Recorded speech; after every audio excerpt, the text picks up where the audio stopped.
Hola, muy buen día. Es un placer para mí estar con ustedes. Gracias por regalarme estos 20 minutos para platicar sobre un tema que nos apasiona, las lesiones del piso pélvico secundario a los orígenes obstétricos. Voy a compartir mi pantalla para dar inicio a esta presentación. Agradezco al comité organizador por la gentil invitación, pero sobre todo les agradezco a ustedes por estar compartiendo estas inquietudes que consideramos pues muy importantes de abordar y de resolver según la medicina basada en evidencia. La gran mayoría de estos problemas los vemos como la punta del iceberg, manifestados, por ejemplo, por un desgarro de cuarto grado o una abulsión del esfínter anal interno o del elevador del ano.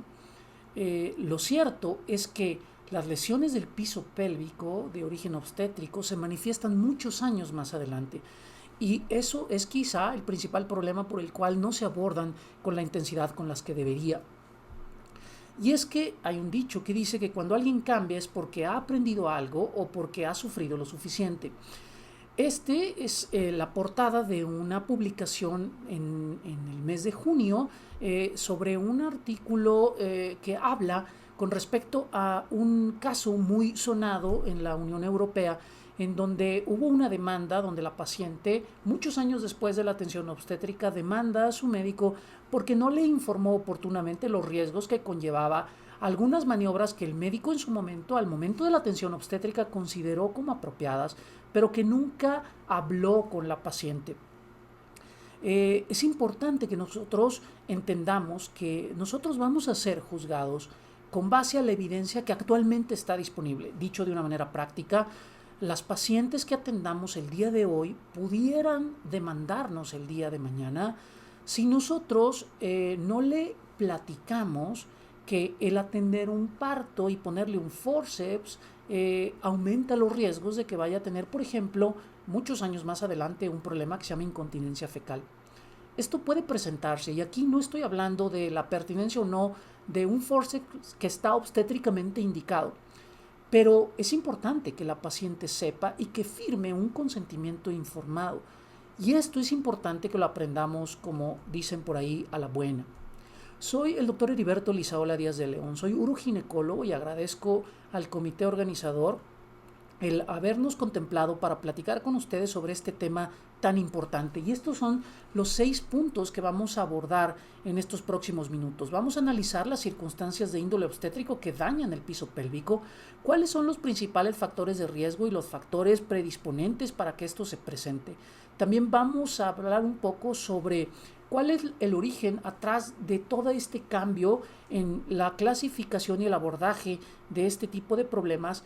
Y vamos a cerrar con 8 líneas específicas de acción, obviamente para mejorar la calidad de nuestra atención, y vamos a mencionar qué es lo que se debe de hacer en el seguimiento y en la vigilancia de las pacientes que fueron sometidas a algún tipo de lesión obstétrica de manera directa o indirecta, intencionada o intencionadamente.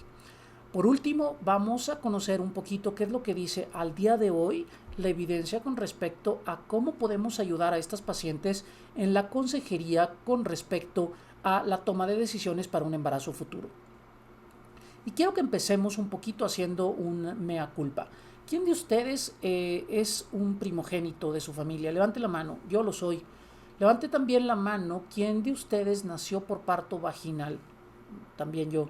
¿Y quién de ustedes, su mamá, a quién de ustedes le tuvieron que poner forceps para que ustedes nacieran? Bueno, pues yo también. Si ustedes comparten junto conmigo estas 3 características, me temo decirles que son muy probablemente los responsables de la disfunción del piso pélvico de su mamá. ¿Por qué? Porque ahora sabemos que lo que más daña el piso pélvico es el primer parto, y más si conllevó algunas de las características, como por ejemplo la utilización de forceps. Y es que a partir de ahí se empiezan a concatenar muchas acciones que terminan generando problemas. Entonces, si nosotros pudiéramos analizar en retrospectiva esta tensión obstétrica, pudiéramos preguntarnos, ¿existe algo que pudo haberse hecho diferente? Y pues bueno, es que cuando nosotros tenemos una lesión obstétrica del piso pélvico, vamos muchas veces a confluir en varias lesiones que terminan generando disfunciones del piso pélvico. Y estos son la gran mayoría de ellos, y los que están señalados en amarillo son cosas que normalmente no vamos a ver en el momento de la atención obstétrica, sino que se van a presentar por sintomatología o hallazgos muchos meses o años después de que nosotros hubiéramos atendido a esa paciente. Eso no significa que porque no los veamos sean cosas que no existan y que podamos tomar como si no existieran. Y es que vale la pena que volvamos a poner frente a nosotros algunos conceptos importantes, que hagamos conciencia que este tipo de antecedentes obstétricos, no porque sean muy comunes, significa que dejen de tener problemas. En el mes de julio salió publicación, todos los artículos, toda la edición de junio de la Revista Internacional de Urología Ginecológica se dedica específicamente a las lesiones del piso pélvico de origen obstétrico.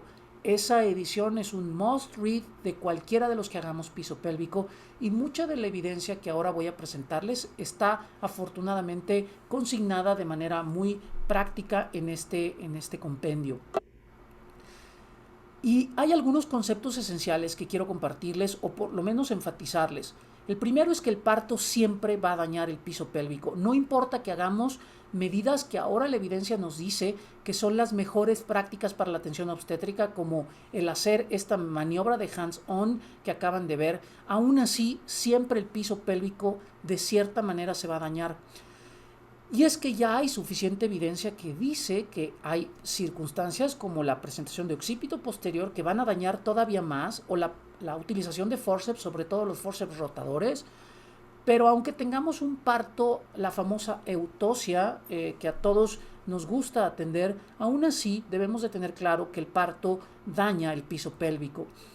El otro concepto importante es que el forceps, por más bien que los pongas, por más que presumas para ti mismo que todo aparentemente está bien, necesitas entender que la evidencia es muy clara y dice que siempre el forceps va a dañar el piso pélvico. Y es muy importante que todos los que hacemos piso pélvico, medicina de piso pélvico, enfaticemos en todas las oportunidades posibles a todos nuestros colegas que el que pongas un forceps siempre va a dañar el piso pélvico y le confiere hasta 10 veces más el riesgo a esa paciente de tener alguna disfunción grave del piso pélvico el día de mañana. Y es que el forceps chiquito, el que tú dices que es de salida y el que es un marca tal, uno que se utiliza mucho en el norte y que le gusta mucho a los regiomontanos y que dicen yo todos mis partos los atiendo y a todos me va perfecto, pues temo decirte que no es así. Todos los forceps dañan el piso pélvico y hay unos que lo dañan más. La evidencia científica dice que si está obstétricamente indicado tienes que ponerlo, pero si no, tienes que evitarlo. Y si lo vas a poner, necesitas hacer una episiotomía a tiempo, porque si no, puedes dañar el piso pélvico. No estoy diciendo que la episiotomía protege el piso pélvico, estoy diciendo que la episiotomía protege más lesión en el piso pélvico en la paciente a la que le ponemos forceps. El otro concepto esencial que necesito que conozcas es que la cesárea puede proteger el piso pélvico, y eso ya hay suficiente evidencia al respecto. Esta publicación, hecha en la revista JAMA, es una publicación muy bonita del año pasado, nos demuestra que para prolapso de órganos pélvicos, para incontinencia anal, para vejiga hiperactiva y para incontinencia urinaria de esfuerzo, el que nosotros le hagamos una cesárea oportuna a una paciente le va a proteger su piso pélvico. No está, a discusión. No estoy tampoco diciendo que todas las pacientes deben de irse a una cesárea sin preguntar. Lo que estoy diciendo es que la paciente debe de saber que si quiere proteger su piso pélvico, una de las estrategias efectivas es hacer una cesárea a tiempo. Y es que como este artículo publicado en febrero de este año nos lo demuestra, si nosotros hacemos una cesárea a tiempo, una cesárea electiva, podemos disminuir hasta el 90% la frecuencia de lesiones de abulsión del elevador del ano y hasta en un poco menos del 70% el riesgo de prolapso en comparación con un parto espontáneo. Ahora, no es lo mismo hacer una cesárea en una paciente electiva que hacer una cesárea en una paciente que tiene un expulsivo prolongado. Hay clasificaciones del tipo de cesárea y aquí aprovecho, me robo 30 minutitos de mi presentación para presentarles la clasificación de Robson, que quizá muchos de ustedes conozcan, pero algunos no. Y esta es la manera como nosotros podemos clasificar qué tipo de cesárea es la que le estamos haciendo a nuestras pacientes y que podamos llevar una casuística un poquito más oportuna. Es importante también que yo les mencione que la cesárea no siempre va a evitar el daño pélvico y hay muchos tipos de cesáreas, pero la cesárea hecha de manera oportuna va a poder prevenir el piso pélvico, sobre todo en las pacientes de muy alto riesgo. Y ese es el punto que yo quiero transmitirles. Para un grupo importante de pacientes es importante que desde el principio la llevemos a una cesárea si es que no queremos tener complicaciones de piso pélvico. Esta es la clasificación de Robson, es un poquito compleja de aprender, pero les sugiero que tomen una captura de pantalla a esta diapositiva y a esta siguiente, en donde les va a permitir en un flujo de decisiones sí o no, fácilmente poder clasificar el tipo de cesárea que ustedes están haciendo en sus pacientes. Ahora, ¿por qué la cesárea no previene todos los prolapsos o todas las incontinencias o todas las disfunciones de piso pélvico? Bueno, porque la paciente, el puro hecho de que se embarace, va a dañar su piso pélvico. El peso de la gestación, los cambios que se dan por la elongación de los tejidos, es suficiente para dañar el piso pélvico en las mujeres. Y por eso el puro embarazo es importante que la paciente sepa que va a dañar su piso pélvico. Y esto está perfectamente documentado. Entonces, ¿existe algo que pueda hacerse diferente? Ya una vez entendiendo estos conceptos fundamentales, la respuesta es sí. Existen cosas que deben hacerse diferentes y la medicina ha cambiado mucho desde que nosotros lo aprendimos al día de hoy. Por eso, estas son las 8 líneas de acción en las que podemos intervenir, porque lo que cambia es precisamente, lo que cambia el resultado no es que sepamos esta información, sino que actuemos con base a la información y transformemos eso en conocimiento obviamente oportuno. Y hay una cosa que se llama jerarquía del control de riesgo, que básicamente lo que dice es que para todas las medidas de control hay medidas que son mucho más eficaces que otras. Entonces tenemos que saber, según nuestra paciente, qué tipo de control de riesgo es el que necesitamos hacer. No es lo mismo hacer el tipo de control de riesgo, por ejemplo, hablando de salud de piso pélvico, llevar una cesárea electiva a una paciente primigesta que tiene un bebecito perfectamente abocado, con un bebecito pequeño, que tiene una pelvis suficiente y que ha hecho adecuadamente los ejercicios de masaje perineal, que ahorita vamos a ver. No es lo mismo esa paciente a la paciente que ya es una gesta 3, que tuvo un parto, en donde tuvo una dehiscencia de un epicio, en donde se quedó con incontinencia fecal recidivante. Esas pacientes las vamos a llevar de primera instancia a una cesárea electiva, o por lo menos la evidencia dice que así es como debiéramos de tratarla. Entonces, las primeras 3 líneas de acción, que son estas, vamos a presentar la evidencia que la sustenta. Lo que ya sabemos es que si nosotros tenemos una paciente de más de 25 años con un bebecito de más de 4 kilos, con una circunferencia cefálica de más de 35 centímetros, que quizá tiene una variante occipito posterior, que ya tiene un embarazo posttérmino o que ya tuvo el antecedente de una lesión obstétrica, pues estaríamos muy mal donde la metiéramos a trabajo de parto de primera intención, sobre todo sin haber platicado con ella los potenciales riesgos. Si a esa paciente además le aplicamos un forceps o le hacemos una maniobra de Christeller, que por cierto, aunque está proscrita, sigue aplicándose y hay documentos que siguen saliendo al respecto, pero además utilizamos oxitocina a dosis altas, pues podemos irle sumando factores que van a terminar dándonos un resultado adverso para el piso pélvico. ¿Qué hay de la información con la epidural y la episiotomía? Porque hay mucha información contradictoria. Bueno, afortunadamente, en este año, en septiembre, acaba de salir un artículo publicado por la doctora Mafalda Cardoso en donde nos contesta que podemos dejar de tenerle miedo a la epidural por sí misma porque no es un factor independiente para incontinencia urinaria. La otra cosa que nos muestra la evidencia es que no debemos de hacer episiotomía y que si acaso la vamos a hacer, debe de ser una episiotomía medio-lateral.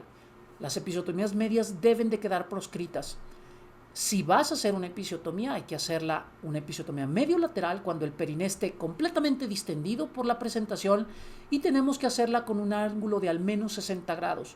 Si tú haces episiotomías, deberías de tener una episcissors, que así se llaman estas tijeras especiales, que tiene un dispositivo que nos permite medir el ángulo. Esto es importante que lo comprendas porque si tú sigues haciendo episiotomías medias, debes de saber que le estás aumentando a tu paciente entre 8 y 12 veces el riesgo de que tengan una extensión a un episioprocto o una lesión de cuarto grado.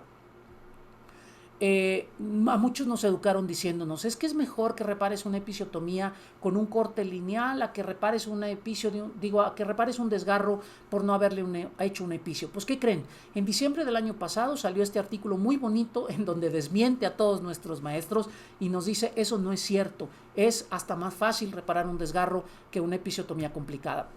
Ahora, ¿qué vamos a hacer con respecto? ¿Qué es lo que dice la evidencia con algunas maniobras antes del parto? Bueno, la posición de la paciente es importante. Hay algunas posiciones, sobre todo para algunas variantes de posición de la presentación, como esta, que es la presentación que se llama SIMS modificada, en donde nosotros podemos ayudar a un parto más fácil o amigable. El tener nosotros un apoyo sobre el periné también es importante, y el que nosotros hagamos o hayamos hecho, sobre todo en la paciente, un masaje perineal.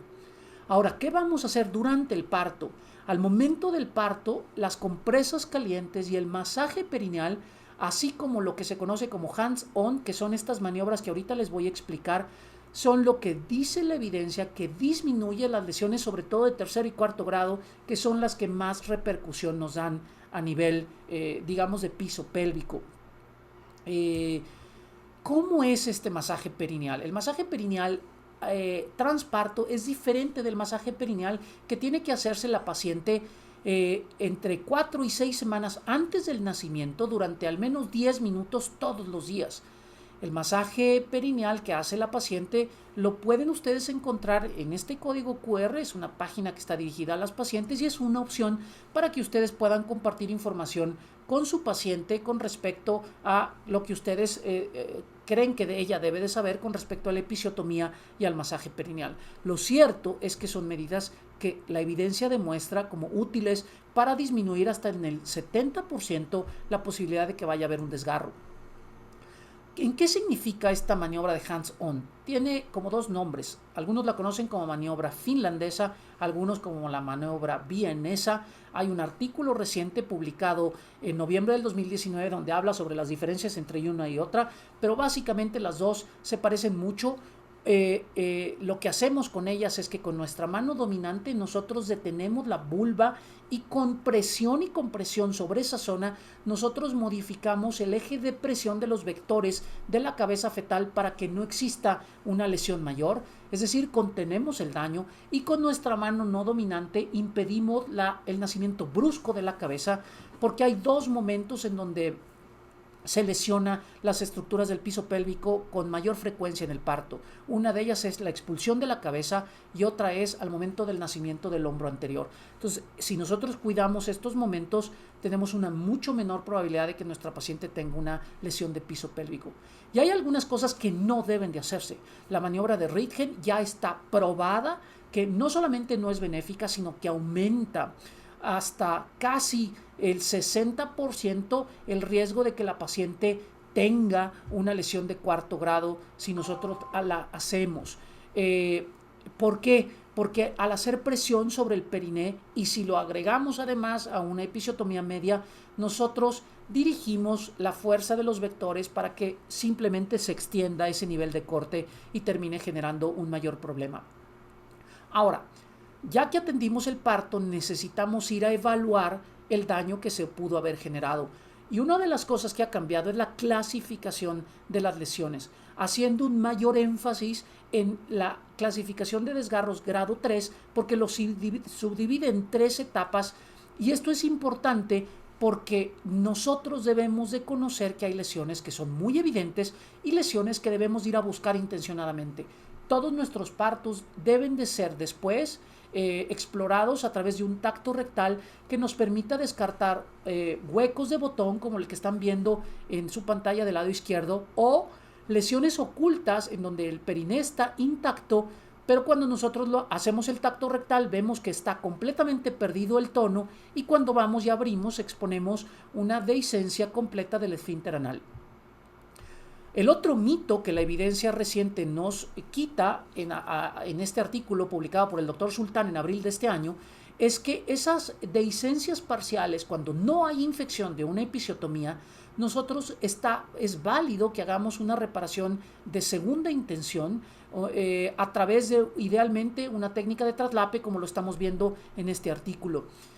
Es muy importante que recalquemos que las lesiones del canal de parto, cuando hay una lesión obstétrica, se van dando en todas estas capas, es decir, un desgarro o un corte va involucrando las capas, digamos, como más cercanas a nosotros. Primero se desgarra el tercio, digamos, de la primera mitad o el 50% del esfínter anal externo, que es este, después el esfínter anal interno, que es este, y después la mucosa rectal. Si nosotros hiciéramos un ultrasonido en una paciente con un, digamos, piso pélvico intacto, veríamos que por ultrasonido vemos dos círculos concéntricos, el esfínter anal interno, que tiene una mayor cantidad de agua, se ve más oscuro, y el esfínter anal externo se ve más hiperecoico, y por eso lo vemos externo a este, y cuando hay lesiones vemos una interrupción digamos, en el eje de donde se encuentran estas lesiones, casi siempre en la parte anterior. Si nosotros tenemos una paciente como esta, en donde vemos que hay una gran pérdida del componente del esfínter anal externo, pues entonces clasificamos la lesión como un 3B, que significa que se afecta más del 50%, o según dependa cada caso. Nos quedan todavía algunos minutos y de manera muy rápida diré que hay dos técnicas para reparar estas lesiones. Está la técnica término-terminal y la técnica de traslape. No es el objetivo de esta conferencia el hablar sobre específicamente cómo se repara una episiotomía o un desgarro de estos, simplemente decirles que hay algunas cosas que ya no se hacen, como los puntos en 8, porque generaban mucha isquemia. Se hacen 4 puntos, esta es como la manera esquemática para repararse. Y la otra cosa es que cuando hay lesión de la mucosa rectal, nos enseñaron en su momento que había que dar puntos que no pasaran hacia la luz del ano, y ahora sabemos que es justo lo contrario. Tenemos que entrar por el lado del ano para dar la vuelta y nosotros hacer nuestro nudo que quede la luz del ano, y que eso, según dice ya la evidencia, disminuye muchísimo los riesgos, no solamente de una infección, sino de una dehiscencia. Y estas son como los esquemas de lo que en los talleres trabajamos para identificar los esfínteres. Quizás nada más mencionarles y recordarles que el esfínter anal interno, que es muy probable que muchos de ustedes ni siquiera lo conozcan porque no lo han visto, porque no les han enseñado nunca a reconocerlo, cuando se lesiona se jala por las longitudes, las asas longitudinales del músculo hacia arriba. Entonces ustedes tienen que ir a buscarlo intencionadamente, y en vivo se ve como la carnita del pollo, digamos, como de ese color se ve. Y por eso es importante que ustedes aprendan a reconocerlo. Ahora, una paciente después de un parto puede tener sintomatología que parece una disfunción de piso pélvico, pero después de 6 a 8 semanas ya no debería de tener ninguno de estos. Si lo sigue teniendo, es una paciente que debe ser canalizada con un especialista. Si una paciente ustedes le hacen una episiotomía o tuvo un desgarro, hay algunas medidas que dice la evidencia que pueden ayudar a desinflamar y a generar una disminución del dolor, y uno de ellos es el aceite de lavanda. Aquí dice la evidencia claramente y pueden utilizarlo. Cuando nosotros estamos hablando de rehabilitación de piso pélvico, hay una rehabilitación activa y una rehabilitación, digamos, posterior al evento.